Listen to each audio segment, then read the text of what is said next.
আসসালামু আলাইকুম ওয়া রাহমাতুল্লাহ। রব্বি জিদনি ইলমান রব্বি ইশরাহ লি সাদরি ওয়া ইয়াসসির লি আমরি ওয়াহলুল উকদাতাম মিন লিসানি ইয়াফকাহু কওলি। عن عبادة بن الصامت رضي الله عنه قال قال رسول الله صلى الله عليه وسلم حوله عصابة من أصحابه باعوني على أن لا تشركوا بالله شيئا ولا تشركوا ولا تزنون ولا تقتلوا أولادكم ولا تأتون ببهتان تفترونه بين أيديكم وأرجلكم ولا تعصوا في المعروف فمن وفى منكم فأجره على الله ومن أصاب من ذلك شيئا فعوقب به في الدنيا فهو كفارة له ومن أصاب من ذلك شيئا ثم ستره الله عليه فهو إلى الله إن شاء عنه وإن شاء عاقبه فبايعونا على ذلك متفق عليه। দূরের ও কাছের অনলাইন শিক্ষার্থী বন্ধুরা, আজকে আলেম প্রথম বর্ষর মিসকাতুল মাসাবিহ তথা হাদিস ঈমান অধ্যায় থেকে উবাদা ইবনে সামিত থেকে বর্ণিত। তিনি বলেন, রাসূল করিম সাল্লাল্লাহু আলাইহি সাল্লাম বলেছেন, রাসূল করিম সাল্লাল্লাহু আলাইহি সাল্লামের নিকটে একটি দল তার বসেছিলেন, তার আশেপাশে হাওলাহু ইসাবাতুন মিন আসহাবিহি, সাহাবীদের মধ্য হতে একটি দল আল্লাহ নবীর চতুর্পার্শ্বে বসেছিলেন। ফাবায়ুনি আলা আল্লা তুশরিকু বিল্লাহ, তিনি বললেন যে আমার হাতে তোমরা বায়াত গ্রহণ করো, শপথ গ্রহণ করো এই ভিত্তির উপরে, আল্লাহ তুশরিকু বিল্লাহি শাইআন, আল্লাহর সাথে কোনো কিছুকে শিরিক করবে না, ওয়ালা তুশরিকু এবং চুরি করবে না, ওয়ালা তাজনুন জিনা করবে না, ওয়ালা তাকতুল আওলাদাকুম এবং তোমরা খাদ্যর অভাবে বা খাদ্য তোমাদের সাথে সন্তান খাবে এই ভয়ে তোমাদের সন্তানদেরকে হত্যা করবে না, ওয়ালা তাতুনা বিবুহতানিন এবং তোমরা কি করবে না, অপবাদ দিবে না, বাইনা আইদিকুম আরজুলিকুম তোমরা তোমাদের দুই হাত অথবা দুই পায়ের মাধ্যমে তোমরা কি করবে না, কাউকে অপবাদ দিবে না, অর্থাৎ অন্যায়ভাবে কাউকে তোমরা অপবাদ দিবে না, ওয়ালা তাআসু ফি মারুফিন এবং তোমরা সৎ কাজের নাই কাজের তোমরা অন্যায় করবে না, অর্থাৎ নাফরমানি করবে না।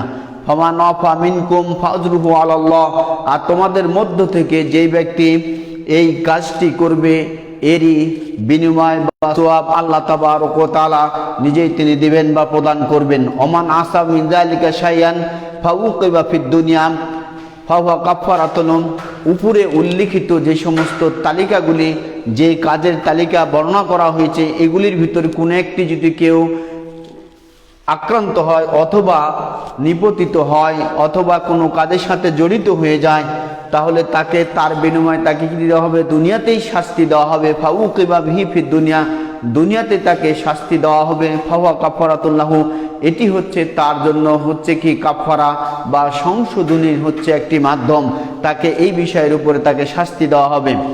এরপরে বলেন ওমান আসাব মিন যালিকা, এরপরে যে ব্যক্তি এটির উপরে কোনো কিছুতেই যদি কি হয় পৌঁছে যায়, অর্থাৎ যদি এটি প্রকাশ না থাকে, গোপন থাকে, সাতরাহুল্লাহু আল্লাহ যদি তাকে কি করেন, গোপন করে রাখেন, ফাহুয়া আলাইহি ইনাল্লাহ, সেটি আল্লাহর উপর ছেড়ে দিতে হবে, অর্থাৎ আল্লাহর উপরই এটি বর্তান, অর্থাৎ আল্লাহ তাবারক ওয়া তাআলা এটি দায়িত্ব থাকবে। ইনশা আফা আনহু, আল্লাহ যদি ইচ্ছা করেন তাকে ক্ষমা করে দিতে পারেন, ওয়া ইনশা আকাবাহু, আল্লাহ যদি ইচ্ছা করেন তাকে শাস্তিও দিতে পারেন। ফাবায়ানা আলা যালিকা, সাহাবা ইকরাম যারা আল্লাহর নবীর চতুষ্পর্শে বসেছিলেন তারা বললেন, আমাদেরকে যখন এই তালিকা প্রদান করলেন তখন আমরা এর উপর ভিত্তি করে তখন কি করলাম, বায়াত গ্রহণ করলাম, অর্থাৎ শপথ গ্রহণ করলাম। হাদিসে বুখারী মুসলিম থেকে বর্ণনা করলাম। অনলাইন শিক্ষার্থী বন্ধুরা, আশা করি তোমরা এই হাদিসের যে অনুবাদ এটি আশা করা যায় তোমরা বোধগম্য হয়েছে বা বুঝতে পেরেছ। তাহলে উল্লেখিত হাদিস থেকে সাহাবা ইকরামরা আল্লাহ নবীর কাছে আসতেন, আসার পর তারা আল্লাহ নবীর কাছে বায়াত বা শপথ গ্রহণ করতেন। এটি একটা ঈমানি দিক, যেটি হচ্ছে যে তারা আল্লাহ নবীর কাছে এসে বলতে যে কোন কাজগুলি করা হবে আর কোনটি করা হবে না, এটি তাদের একটি নীতি ছিল। তারা আল্লাহ নবীর কাছে এসে তারা এই তালিকা তারা তৈরি করে নিতেন যে এই কাজগুলি করা হবে না, অর্থাৎ আল্লাহ নবীর কাছে বায়াতেরই প্রথম শর্ত ছিল যে এই কাজগুলি করা যাবে না। তাহলে 1 নম্বর কাজ করা যাবে না, সেটি হচ্ছে যে তোমরা আল্লাহর সাথে কোনো কিছুকে শিরিক করবে না, চুরি করবে না। শিরিক যেমন একটি অপরাধ, জঘন্য, ঠিক আছে, ওয়ালা তুশরিকু, এবং তোমরা চুরি করবে না, অর্থাৎ অন্যায়ভাবে কোনো কারো মাল আত্মসাৎ করা, গোপন করা, দুর্নীতি করা, এইভাবে মাল কি করা যাবে না, চুরি করা যাবে না।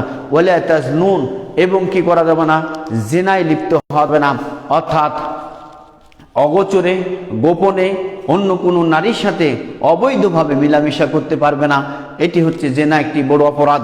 ওয়ালা তাকতুলু আওলাদাকুম, আরেকটি সূরা বানী ইসরাঈলের ভিতর আছে যে ওয়ালা তাকতুলু আওলাদাকুম বিখাশিয়াতি ইমলাক, যে সন্তানদেরকে খাদ্যর ভয়ে, অর্থাৎ সন্তান তোমার সাথে খাবে এরকম ভয়ে তুমি কি করবে, সন্তানকে হত্যা করবে, এটিও তোমরা করতে পারবে না।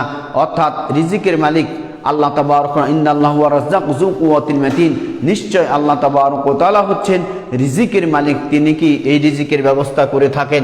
অতএব তোমরা রিজিকের ভয়ে তোমরা খাদ্য খাবার তোমাদের কাছে খাবে বা তোমাদের সাথে তোমাদের খাদ্যের অংশ নেবে, এই ভয়ে তোমরা সন্তানকে হত্যা করতে পারবে না। ওয়ালা তাতুনা বিবুহতানি তাফতারুনাহু বাইনা আইদিকুম ওয়া আরজুলিকুম, তোমরা তোমাদের একে অপরের মাঝে তোমরা কি করবে না, কাউকে অপবাদ দেবে না, বহুতান দেবে না। বহুতান আর গিবাতের মধ্যে একটু পার্থক্য রয়েছে। গিবাত হলো সরাসরি দোষ নিয়ে, কোনো ভাইয়ের দোষ নিয়ে, কোনো বন্ধুর দোষ নিয়ে, ত্রুটি নিয়ে সরাসরি আলোচনা করা, সে উপস্থিত হোক বা অনুপস্থিত হোক, এই দোষ ত্রুটি নিয়ে কি করা হয়, তার আলোচনা করা হয়, এটি হচ্ছে গীবা। যেমন রাসূল করিম সাল্লাল্লাহু আলাইহি সাল্লামকে যখন প্রশ্ন করা হলো, রাসূল সাল্লাম বললেন আতাদরুনা মাল গীবা, তোমরা কি জানো গীবাত কাকে বলে? তখন তারা বলে আল্লাহ তাআলা রাসূল ভালো জানেন। তখন বলল যে আল গীবাত হচ্ছে জিকরুকা আখাকা বিমা ইয়াকরাহু, যে তোমার ভাইয়ের কোনো সমালোচনা করা, যা সে শুনলে বা জানতে পারলে সে মনে কষ্ট পাবে বা তা অপছন্দ করবে, এটার নাম হচ্ছে গীবা। আর যদি না থাকে তার ফাকাত বাহাত্তাহু, তাহলে তুমি তাকে কি দিলে, তাকে অপবাদ দিলে, বহুতান করলে, তাহলে এটি হচ্ছে তার অপবাদ দেওয়া। এই অপবাদ দেওয়াটা হচ্ছে কি, যে তারা অবৈধভাবে কোনোভাবে যেভাবে হোক, একটা হলো জেনার মাধ্যমে, অথবা তারা যে কোনোভাবে হোক তাদের কি বলে অঙ্গের মাধ্যমে, বিশেষ অঙ্গের মাধ্যমে তারা কি করা, এই যে অপবাদ দেওয়া, জেনার অপবাদ দেওয়া, অবৈধভাবে সন্তান ধারণ করা বা অবৈধভাবে সন্তান কারো গর্ভে সঞ্চার করা জেনার মাধ্যমে, এইগুলি অপবাদ দেওয়া, এইভাবে কাজগুলি করা যাবে না। এটি হলো বায়াতের শর্ত ছিল, যে এই বায়াত করতে হলে এই কাজগুলি ত্যাগ করতে হবে। এরপরে ওয়ালা তাআসু ফি মারুফিন, অর্থাৎ সৎ কাজের নাফরমানি করা যাবে না। সমাজে ভালো কাজগুলি যেগুলি আছে, আমর বিল মারুফ ওয়ান নাহি আনিল মুনকার, সৎ কাজের আদেশ করতে হবে, অসৎ কাজ থেকে নিষেধ করতে হবে, তাহলে এইগুলি কি করা যাবে না, অন্যায়ভাবে কোনো কাজ করা যাবে না। ফামান ওয়াফা মিনকুম আজরুহু আলাল্লাহ, অতএব শিরিক, চুরি, জেনা, সন্তান হত্যা এবং অপবাদ এবং ভালো কাজের নাফরমানি করা, এইগুলি যদি কেউ এগুলি থেকে বিরত থাকে, তাহলে আল্লাহ তাবারক ওয়া তাআলা এর বিনিময়ে তাকে নেকি প্রদান করবেন। আর যদি এই কাজে যদি কেউ জড়িয়ে পড়ে, অর্থাৎ শিরিক করে, তার শাস্তি সে পাবে। চুরি করে, চুরির দণ্ডবিধি অনুযায়ী তাকে শাস্তি ভোগ করতে হবে। জেনা যদি করে, জেনার যে দণ্ডবিধি আছে, যুবক যুবতী হলে তাকে 100 লাঠি মারতে হবে, এবং যুবকটিকে এলাকার জন্য 1 বছর এলাকা ছাড়া করতে হবে, অর্থাৎ ওই যুবকটিকে এলাকা থেকে বিতাড়িত করে দিতে হবে 1 বছরের জন্য, এটিকে বলা হয় জালওয়াতান। এরপরে বিবাহিতা হলে তাদেরকে পাথর মেরে মেরে ফেলতে হবে। এটি হচ্ছে রাষ্ট্রের দায়িত্ব, রাষ্ট্র সে দায়িত্ব নিয়ে সে কাজটি করবে এইভাবে। এবং ভালো কাজ যেগুলি আছে সেগুলি ভালো কাজ করবে, এর বিপরীতে কোনো কিছু করবে না। যদি এগুলির সাথে জড়িয়ে পড়ে, তাহলে দুনিয়াতে তাকে শাস্তি ভোগ করতে হবে। এই শাস্তি হচ্ছে তার কাফারা। পরবর্তীতে আল্লাহ তাবারক ওয়া তাআলা তাকে কি করবেন সেটি পরে, কিন্তু দুনিয়াতে যে অপরাধ করেছে, যে পাপ করেছে, এর বিনিময়ে তাকে শাস্তি ভোগ করতে হবে। এরপরে যদি কেউ গোপন মান আসা মিন যালিকা শাইআন সুম্মা সাতরাহুল্লাহ, আর কেউ যদি এটি পৌঁছে যায়, অর্থাৎ এই পাপের সাথে জড়িত হয়ে যায়, পাপের সাথে জড়িত হওয়ার পরে এটি যদি আল্লাহ তাবারক ওয়া তাআলার কাছে গোপন থাকে, অর্থাৎ সমাজে যদি প্রকাশ না হয়, যদি বিচারে কেউ প্রার্থী না হয়, অভিযোগ না প্রদান করে থাকে, এটি যদি গোপন থেকে যায়, তাহলে এটি আল্লাহ তাবারক ওয়া তাআলার কাছে গোপন থাকলেন। আল্লাহ ইচ্ছা করলে তাকে ক্ষমা করতে পারেন, অথবা তাকে কি করতে পারেন, শাস্তিও দিতে পারেন। এই কথাগুলি শোনার পর সাহাবা একরাম যারা আল্লাহ নবীর কাছে বসেছিলেন তখন বলে ফাবায়ানা আলা যালিকা, আমরা এইগুলি আলোচনা শোনার পর এর ভিত্তিতেই আমরা তখন আল্লাহ নবীর হাতে বায়াত গ্রহণ করলাম। অতএব আমাদেরকে ভালো একটি কাজের জন্য অবশ্যই আমরা কি করি, শপথ করে থাকি। এই জন্য আমাদেরকে এই বিষয়গুলিকে ভালোভাবে চিহ্নিত করে এইগুলি থেকে বিরত থাকতে হবে। অনলাইন প্রিয় শিক্ষার্থী বন্ধুরা, আমরা এখন একটি প্রশ্ন জানবো, মামানাল বায়া লুগাতান ওয়া ইসতিলাহান, বায়াতের আবিধানিক এবং পারিভাষিক সংজ্ঞা কি? বায়াতুন শব্দটি হচ্ছে বায়ুন থেকে, এটি হচ্ছে গ্রহণ করা হয়েছে। এটি বায়াতুন শব্দটি হচ্ছে বাবে জরাবার মাসদার। এটি আবিধানিক বা শাব্দিক অর্থ হচ্ছে আল হালফু বা আল হালাফু, অর্থাৎ শপথ করা, অর্থাৎ কোনো একটি কাজ করার জন্য যে শপথ করা হয় বা কসম করা হয় এটিকে হালফ বলা হয়। অর্থাৎ বায়াতের আবিধানিক অর্থ হচ্ছে শপথ করা। 2 নম্বর আল আহাদ, অর্থাৎ অঙ্গীকার করা, অর্থাৎ যে কোনো কাজের জন্য একটা অঙ্গীকার বা প্রতিশ্রুতিবদ্ধ হওয়া, এটি হলো বায়াত। আরেকটা হলো মুবায়াতুন। মুবায়াতুন হলো পরস্পরে একজন অপরজন মিলে যেই শপথ করা হয় অথবা যেই কাজটি অঙ্গীকারবদ্ধ, চুক্তিবদ্ধ, অর্থাৎ একটি ব্যবসা যদি করে আদান প্রদানের মাধ্যমে ব্যবসার সূত্র অনুযায়ী যে চুক্তি অথবা কোনো একটি ক্রয় বিক্রয়ের চুক্তিনামা হয়, এটি হলো মুবায়াতুন, যে তারা একে অপরের চুক্তিবদ্ধ হবে। এই চুক্তিবদ্ধ হওয়া, পরস্পরের চুক্তিবদ্ধ হওয়া, এটিকে হলো মুবায়াতুন বলা হয়। এটি হলো বায়াতের আবিধানিক অর্থ। ইসতিলাহান অর্থাৎ পারিভাষিক সংজ্ঞা হচ্ছে বায়াতের যে হিয়া ফিল ওয়াদি আলা বিয়াদি শাইখ ওয়াল কাঈদ লিআফালিল মাখসুসা। বায়াত ওকে বলা হয় যে নির্দিষ্ট কাজের জন্য শায়েখ তথা বিশিষ্ট গুণীজ্ঞানী ব্যক্তির বা নেতার হাতে বায়াত গ্রহণ করা, অর্থাৎ সৎকর্ম করার জন্য মানুষ একজন নির্দিষ্ট আলেম বা শায়েখ বা নেতা বা রাষ্ট্রপ্রধান এদের হাতে কি করা, বায়াত গ্রহণ করা।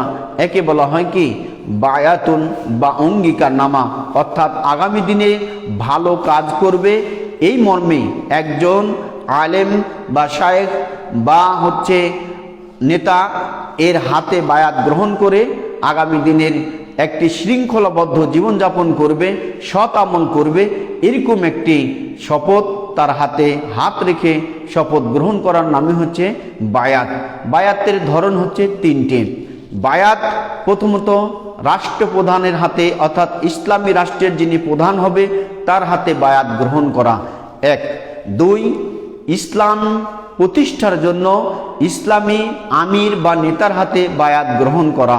3 সংখ্যাগরিষ্ঠ মানুষ যে দেশে থাকবে সে দেশে অবশ্যই একটি ইসলামী নেতার হাতে তা বায়াত গ্রহণ করতে হবে, বা বায়াত যে কেউ কোনো ধরনের একজন ভালো মানুষ, আমলদার মানুষ, বিজ্ঞ মানুষ বা যারা ধর্ম শরীয়তের ব্যাপারে ভালো অভিজ্ঞতা রাখে তাদের হাতে বায়াত গ্রহণ করা, সৎকর্ম করার মাধ্যমে চুক্তিবদ্ধ হওয়া বা অঙ্গীকারনামা পেশ করা, এটি হচ্ছে বায়াত।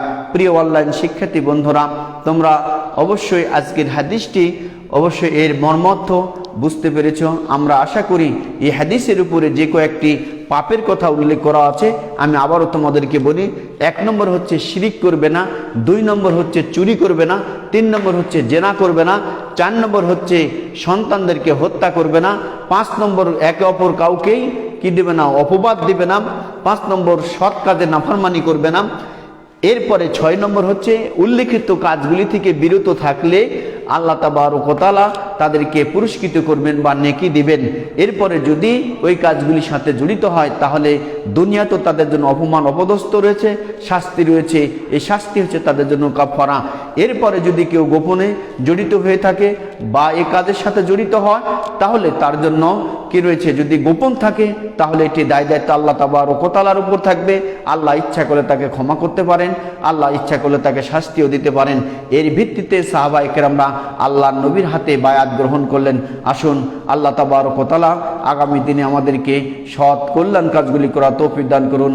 আমিন সুম্মা আমিন। আজকের মতো আজকের অনলাইন ক্লাস এখানে ইতি করছি। আসসালামু আলাইকুম ওয়া রাহমাতুল্লাহ।